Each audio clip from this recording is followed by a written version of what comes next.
सबसे पहला सवाल हमारा आपसे यही है कि जिस प्रकार के वादे कांग्रेस पार्टी ने किए हैं, जो वचन पत्र में शामिल जिन बिंदुओं को किया है, चाहे वो संगठित क्षेत्र के कर्मचारी हों या असंगठित क्षेत्र के मजदूर हों, आपको क्या लगता है कांग्रेस इन वचनों को निभा पाएगी?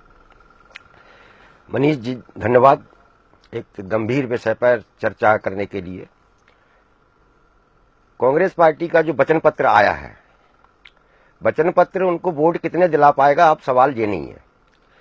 मेरा अब सवाल ये है कि जिस तरीके से कांग्रेस पार्टी ने समाज के उन तमाम सारे तबके को अपने वचन पत्र में शामिल किया है जो पिछले कई साल से हाशिए पर थे, उन्होंने पहली बार इस वचन पत्र के जरिए लोगों जो समाज के उपेक्षित तबका था, जो छोटे कर्मचारी थे, जो असंगठित क्षेत्र का श्रमिक था, उनको उनने अपने चुनावी घोषणा पत्र में पर्याप्त स्थान दिया है। और पर्याप्त स्थान ही नहीं दिया है, उनने आगे आने वाले समय में मध्य प्रदेश के अंदर ये जो हाशिए पर पहुंच चुके तबके को प्रमुखता आगे लाने की एक गंभीर पहल की है। गंभीर पहल इसलिए की है कि जिन छोटे कर्मचारियों के बारे में लगभग चर्चाएं होना बंद हो गई थी हर क्षेत्र में, न कोई राजनीतिक नेता अपने भाषणों में इनका जिक्र करता था, न ही मीडिया के क्षेत्रों में उनको पर्याप्त जगह मिल पाती थी। हालत मध्य प्रदेश में आज ये है कि अलग अलग क्षेत्रों में, चाहे वो सरकार के द्वारा लगाए गए कर्मचारी हों या आउटसोर्स करके रखे गए कर्मचारी हों, उनकी जो वेतन, उनके साथ वेतन विसंगति की जो उनकी समस्या थी, वो बड़ी गंभीर समस्या है। 2000 से लेके और 8000 के बीच में लाखों लोग काम कर रहे हैं। कांग्रेस ने इस वचन पत्र में इस विसंगति को दूर करने का वादा किया है, ये सबसे महत्वपूर्ण बात है। दूसरा, उनने एक नई पहल जो की है कांग्रेस के वचन पत्र में, वो ये है कि उनने 1994 के शिक्षा विभाग को पुनर्जीवित करने की बात की है। ये एक महत्वपूर्ण बात है। 1994 का शिक्षा विभाग क्या है? 1994 का शिक्षा विभाग ये है कि शिक्षा विभाग में उससे पहले न तो विभिन्न प्रकार के टीचर हुआ करते थे, न शिक्षा खंड खंड हुई थी। उस जो खंड खंड हो चुकी शिक्षा को एक जगह लाकर उसको जनता के प्रति जवाबदेह बनाने की बात कांग्रेस ने की है। इससे क्या होगा? इससे ये जो स्कूली शिक्षा में तमाम तरह के जो प्रयोग किए जा रहे थे, उन प्रयोगों का बंद होना लाजमी है, वो बंद हो जाएंगे। नंबर 1। नंबर 2, स्कूली शिक्षा विभाग एक ऐसा क्षेत्र है जहां हमारे छोटे लोगों के बच्चों को पर्याप्त नौकरियां मिलती हैं। यानी अगर 1994 का शिक्षा विभाग जीवित होता है, कांग्रेस ये काम करती है, तो एक ही झटके में कम से कम 2 से लेकर 3 लाख लोगों को शिक्षा विभाग में नौकरी मिलेगी, शिक्षक की। नंबर 1। नंबर 2, हर स्कूल में क्लास 4 की भर्तियां होंगी, तो वो 3-4 लाख क्लास 4 के छोटी नौकरियां पैदा हो जाएंगी। तीसरा, आपको पुरानी पेंशन जो बंद कर दी गई थी, उसका हक जो है सारे कर्मचारियों को जो अभी इससे वंचित हैं, उनको अपने आप मिल जाएगा। इसलिए ये वचन पत्र काफी गंभीर नहीं। लेकिन एक सवाल यहाँ ये खड़ा होता है कि यदि मध्य प्रदेश की आज की यदि बात करें तो मध्य प्रदेश में 4,37,000 नियमित कर्मचारी हैं और सरकार के ऊपर 4,63,000 से ज्यादा पेंशनरों का बोझ है। अब तो इस चूंकि आर्थिक हालत मध्य प्रदेश की ज्यादा खराब है, 2 लाख करोड़ रुपए का लगभग कर्जा है सरकार के ऊपर, तो ऐसे में ये सब वादे कैसे पूरे हो पाएंगे, इस पर भी तो विचार करना होगा। देखिए मनीष जी, ये जो आप कह रहे हैं ना कि 4 लाख कुछ सरकारी कर्मचारी हैं, ये संख्या इतनी नहीं है। ये 4 लाख जो 4.5 लाख जो आप सरकारी कर्मचारी बता रहे हैं, उनमें आधे कर्मचारी ऐसे हैं जो पेंशन विहीन है, उनको नई पेंशन मिल रही है, इसलिए उनके ऊपर कोई भार नहीं आना है सरकार के ऊपर। नंबर 1। नंबर 2, ये जो भार की बात होती है, अभी हमारे यहाँ एनपीएस काटा जा रहा है कर्मचारियों का, मतलब 10% कर्मचारी के हिस्से का काटा जा रहा है और 10% सरकार जमा कर रही है। वो पैसा इतना जमा हो चुका है कि अगर सरकार पुरानी पेंशन लागू करती है तो सरकार को आर्थिक फायदा होगा। सरकार को पुरानी पेंशन के नाम पर कर्मचारियों को कुछ नहीं देना पड़ेगा। उनका लाखों रुपया जमा हो चुका है जो निजी कंपनी के पास जमा है। अगर सरकार उसी पैसे को अपने पास ले आती है तो सरकार उसी के ब्याज से इन लोगों को पुरानी पेंशन का फायदा दे सकती है।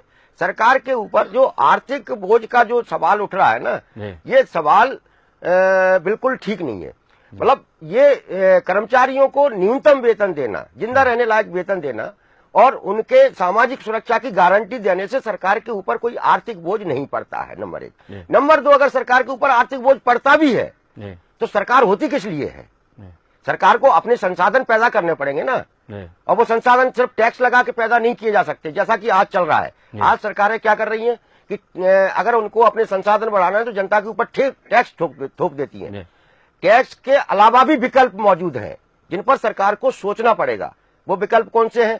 सरकारों को अपना जो सार्वजनिक क्षेत्र है उसको मजबूत करना पड़ेगा। वहां से होने वाली आय को आप समाज कल्याण में खर्च कर सकते हैं, तो इससे जनता के ऊपर टैक्स का बोझ भी नहीं पड़ेगा और सामाजिक सुरक्षा की गारंटी भी मिल जाएगी, न्यूनतम वेतन की गारंटी भी मिल जाएगी। आज इसी वचन पत्र में ये कहा भी गया है कि कांग्रेस का वचन पत्र टैक्स के बोझ को कम करेगी, यानी उनके योजना में, उनकी नीति में सार्वजनिक क्षेत्र को मजबूत करने की बात भी का भी संकेत है। ये कहीं ना कहीं एक जो वैकल्पिक व्यवस्था है वो सरकार को जुटानी होगी, क्योंकि जब तक अर्थ जनरेट नहीं होगा तब तक सरकारें खर्च कैसे करेंगी, ये एक सबसे बड़ा सवाल खड़ा होता है। वक्त है एक छोटे से ब्रेक का। ब्रेक के बाद पावर हाउस में चर्चा का सिलसिला लगातार जारी रहेगा।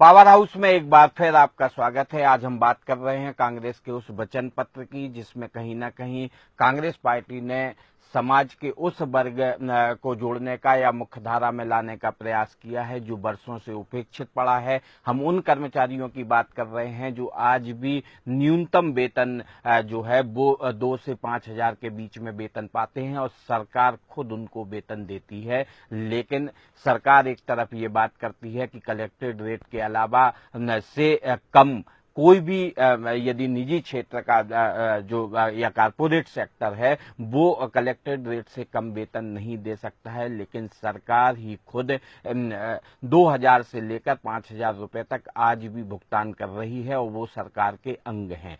लेकिन अब इस उपेक्षित वर्ग की कहीं ना कहीं कांग्रेस ने सुध ली है, लेकिन सवाल ये है कि आखिर कांग्रेस को उसका कितना फायदा मिल पाता है या वो सामाजिक तौर पर उनको कितना न्याय हो पाता है। इस मुद्दे पर आज हम चर्चा कर रहे हैं। आज हमारे साथ स्टूडियो में वासुदेव शर्मा जो संरक्षक हैं अध्यापक संघ के, वो भी मौजूद हैं। हमारा वासुदेव जी आपसे ये सवाल है कि यदि पुरानी पेंशन की बहाली की बात करें तो एक आंदोलन जो है वो खड़ा हो रहा है। हालांकि कांग्रेस ने वचन दिया है कि वो पुरानी पेंशन को लागू करेंगे जो 1 जनवरी 2005 से बंद हो गई थी।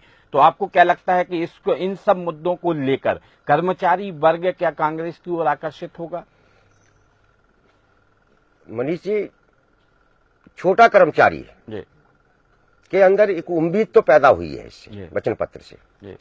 उम्मीद इसलिए पैदा हुई है कि जो कांग्रेस का जो नारा है वक्त है बदलाव का, और वचन पत्र जो है, वचन पत्र भी बदलाव की बात कर रहा है। आपने पहले कभी ये चीज नहीं सुनी होगी कि कोई भी सरकार ने या किसी भी राजनीतिक दल ने मजदूरों कर्मचारियों के वेतन में अनुदान देने की बात किसी ने आज तक नहीं की है। कांग्रेस के इस वचन पत्र में निजी क्षेत्र के कर्मचारियों को, निजी क्षेत्र के मालिकों को सरकार जो मदद करेगी उस मदद में वेतन अनुदान का जिक्र है 25% का। मतलब 10,000 रुपए कांग्रेस के वचन पत्र में निजी क्षेत्र के कर्मचारी को वेतन के लिए अनुदान देने की बात कही गई है। ये एक बड़ा पॉइंट है। इससे क्या है? इससे एक संकेत मिल रहा है कि सरकार जो वेतन विसंगति की समस्या विकराल हो चुकी थी, न्यूनतम वेतन जो पूरी तरीके से खत्म हो चुका था, उसको लागू करने की तरफ सरकार बढ़ रही है। और इसी को लागू करने के लिए सरकार मतलब राजनीतिक पार्टी आगे बढ़ रही है कांग्रेस। इसलिए कांग्रेस पार्टी ने अपने वचन पत्र में पुरानी पेंशन की बहाली का जिक्र किया है। उन्हें मालूम है कि जब हम वेतन अनुदान की बात करेंगे तब हमें इन कर्मचारियों की सामाजिक सुरक्षा की भी बात करनी पड़ेगी। और उनने जिस गंभीरता के साथ पुरानी पेंशन बहाली की बात की है, इसके लिए उसने छोटे कर्मचारियों को, जो वेतन पेंशन से वंचित कर्मचारियों के अंदर एक नया उत्साह पैदा किया है, क्योंकि वही पेंशन है जो लोगों को बुढ़ापे में एक सहारा देती थी।